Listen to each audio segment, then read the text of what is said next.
अस्सलाम वालेकुम, मैं हूं शेफ़ सना और आप देख रहे हैं सना सीक्रेट रेसिपीज़।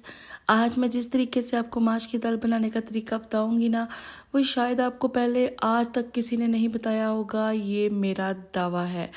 तो चलें आज की वीडियो स्टार्ट करते हैं बगैर वक्त ज़ाया किए। बिस्मिल्लाहिर्रहमानिर्रहीम। यहाँ देखें मेरे पास है एक टमाटर, एक छोटा प्याज, थोड़ा सा अदरक और एक गट्ठी लहसुन की 2-3 हरी मिर्चें। ये जितनी भी चीज़ें मैंने आपके साथ शेयर की हैं, ये एक पाव माश की दाल की क्वांटिटी के हिसाब से आपको मैं दिखा रही हूँ। तो चलें जी, मैंने कुकर ले लिया हुआ है और इसके अंदर मैंने शामिल किया है हस्बे ज़रूरत कुकिंग ऑयल।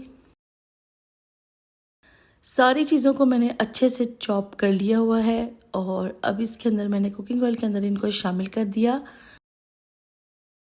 लाइट ब्राउन होने तक मैंने इनको पकाना है, बिल्कुल भी इनको डार्क ब्राउन नहीं करना। थोड़ा सा जब इनका कलर चेंज होना स्टार्ट हो जाएगा तो हमने इसके अंदर फिर नेक्स्ट डालने हैं मिर्च मसाले, जिसमें लाल मिर्च पाउडर है, काली मिर्च पाउडर है, इसके अलावा सूखा धनिया है, ज़ीरा पाउडर भी मैंने शामिल किया है,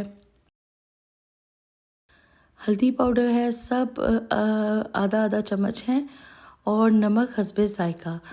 अच्छे से अब इसको मैंने हिला लिया है और साथ साथ थोड़ा थोड़ा पानी इसके अंदर शामिल किया है ताकि मसाले की अच्छे से भुनाई हो जाए। आज मैं आपको जिस तरीके से दाल माश पकाने का तरीका बताऊंगी ना, एक बार अगर आप ये बनाकर घर में बच्चों को, घर वालों को खिलाएंगे तो वो यकीनन आपके फ़ैन हो जाएंगे और वो बार बार कहेंगे कि हमें यही वाले तरीके से दाल बनाकर खिलाई जाए। मसाला हमारा भून चुका है। अब ये देखिए जी, धुली हुई साफ़ सुथरी दाल माश, मैंने इसको ज़्यादा से ज़्यादा 20 से 25 मिनट या आधा घंटा के लिए भिगोया था। बहुत ही नाजुक, बहुत ही सेंसिटिव सी, बहुत ही ये हल्की फुल्की सी दाल होती है। बहुत जल्दी ये भिगोएं तो फूल जाती है। आधे घंटे के अंदर अंदर हम इसको पका सकते हैं। इसको मैंने अच्छे से मसाले के अंदर मिक्स कर लिया है। अब यहाँ बात होती है पानी की। पानी की क्वांटिटी कुछ लोग बहुत ज़्यादा ऐड करते हैं, उसको हमने लेवल रखना है। ये देखिए जी, लीमू मेरे पास, लीमू के ऊपर लगा हुआ एक मज़े का टेस्टी सा करारा सा आपको कुछ मसाला नज़र आया होगा, तो वो है जनाब मिक्स एंड मैच। जो मसाले होते हैं ना, वो हैं गरम मसाला। इसमें हमारा ज़ीरा है, लौंग है, दालचीनी, इलायची और जायफल है। इसकी रेसिपी मैं आपको नेक्स्ट वीडियो में शेयर करूँगी। इस तरह से दोनों लीमू के ऊपर गरम मसाला अच्छे से लगा लेना है, यानी कि दरमियान से लीमू काटना है और उसको मसाले के ऊपर हमने उल्टा करके रखना है, तो ये मसाला इस तरह चिपक जाएगा। थोड़ा सा गरम मसाला मैंने इसके अंदर भी शामिल कर दिया है और अब यहाँ मैंने डाला है पानी।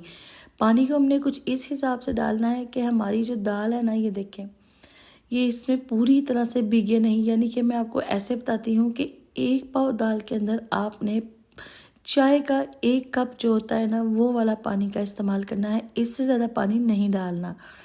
प्रेशर लगाने के लिए ढक्कन लगाते हैं और इसके ऊपर सबसे पहले हम प्रेशर कुकर को चलाने से पहले ये 2 लीमू रख देंगे जिसके ऊपर हमने मसाला लगाया था। अब मैंने प्रेशर कुकर के ऊपर ढक्कन लगा दिया है और ये देखिए चलना स्टार्ट हो गया है। इसके सर पे आपने खड़े रहना है, दूर बिल्कुल भी नहीं जाना है, क्योंकि हमने इसको सिर्फ 2 मिनट की सीटी लगानी है। 2 से ढाई मिनट के ज़्यादा इसको हमने नहीं पकाना। अगर हमने 2 से ढाई मिनट से ज़्यादा इसको पका लिया तो हमारी दाल नहीं, आटा बनेगा। 2.5 मिनट हो चुके हैं। प्रेशर देखें अभी इसके अंदर है, इसको नहीं ओपन करेंगे, थोड़ा सा स्टे लेते हैं क्योंकि ये बहुत डेंजरस है। स्टे लिया मैंने 10 मिनट का। देखें जी, दाल हमारी माशाल्लाह से इतनी अच्छी रेडी हो गई है। थोड़ा सा इसके अंदर पानी रह गया है। ये देखें, मेरे 1 से 2 बार चम्मच आराम आराम से हिलाने में ही पानी ने अच्छे से ड्राई हो जाना है। तो माशाल्लाह से दाल देख के बहुत ही मज़े की पक गई है। अगर ज़्यादा गल जाए दाल, उसका कोई हमारे पास हल नहीं है, लेकिन अगर थोड़ी ही सी कच्ची रह जाए ना, उसका हमारे पास हल होता है। यहाँ देखिए दाल हमारी बड़ी खड़ी खड़ी सी और खिली खिली सी बनी है, बहुत मज़े की।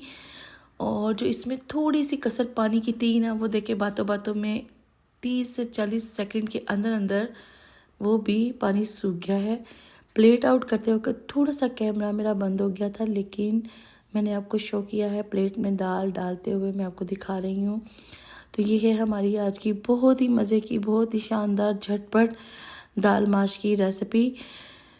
इसी के साथ मुझे दे इजाज़त। अपनी बहुत सारी दुआओं में याद रखिएगा, और मेरे चैनल को अगर आपने अभी तक सब्सक्राइब नहीं किया तो कर लें, ताकि आपको हर अच्छी रेसिपी देखने और सीखने को मिले। अल्लाह हाफिज़।